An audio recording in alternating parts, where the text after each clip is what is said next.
Welcome back to the Nomadic King channel. I'm James Showers. It's a clean name, and today we're taking a look at this old house. They have a website, and on that website, a few tips and tricks on how to hang drywall and how to finish drywall. So I threw together a little animation that kind of correlates with their tips and tricks on their website, and I thought it'd be a fun video. So if you're ready, I'm ready. Grab your tool sacks and let's enjoy the show. Just scrolling over the home page here for this old house, they've got a category section with a list of home improvements. We're looking up how to hang drywall and how to finish drywall. These articles have complete lists of tools to get each of these jobs done, tips, and step-by-step instructions. Bob, get out of here. This ain't your show. We're on this old house today.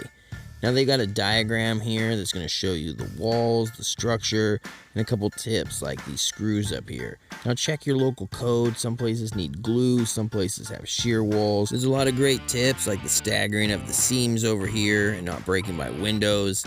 They have an open cutout as well. How many of you guys use strapping on your joists where you work? Overall, I'm going to give this diagram an A+.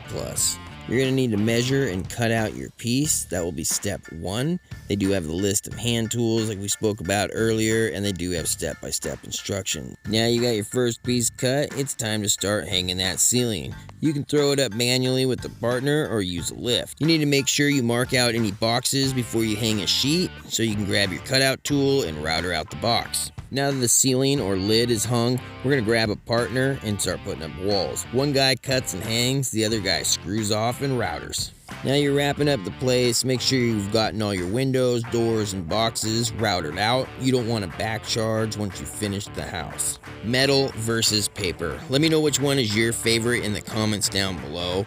Now this particular subcontractor chose to use metal, and you're going to have to install that before you start taping. Now the job's all done, it's looking good except for that big gap in the ceiling up there, but for the most part, it's ready to tape. And we got Mudslinger Mike over here. He wants to show you the seams. That's called a recess. And when those two pieces come together right here, we have a spot where we can put some mud. We're going to place that mud right here along that recess before we put this paper tape up. Once that paper tape is installed, we can put our first coat, then our second coat, and then a third coat before we sand. Don't forget to spot any screws that you may have. Hopefully the hanger didn't leave any clickers for you to fix. We're going to be moving on to mixing up our mud. They should have instructions on the back of the box. Make sure you check your consistency before you start. Now we're going to be wiping this in with a 6-inch knife according to the instructions on this website. Don't forget to put it on the butt as well.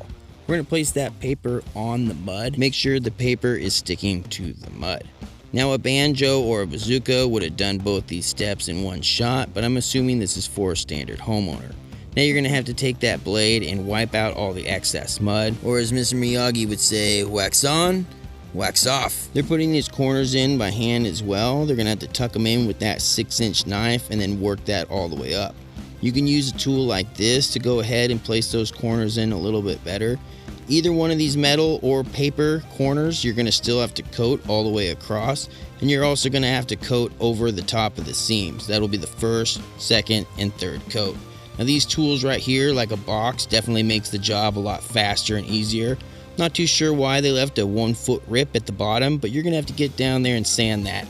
Don't forget your sanding blocks for any touch-ups and little corners that you have on the job as well. Heck yeah, it's looking good. You're all finished and it's awesome. Hey, it's not ready for paint yet, man. You're gonna have to pick out some textures, some colors, and make sure all those swatches match what the homeowner wants.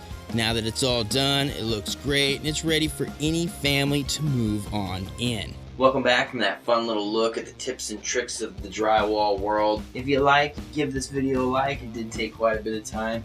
If you want to, you can share and subscribe. I'm pretty sure you know how YouTube works. Until the next time, I'll see you on the next video.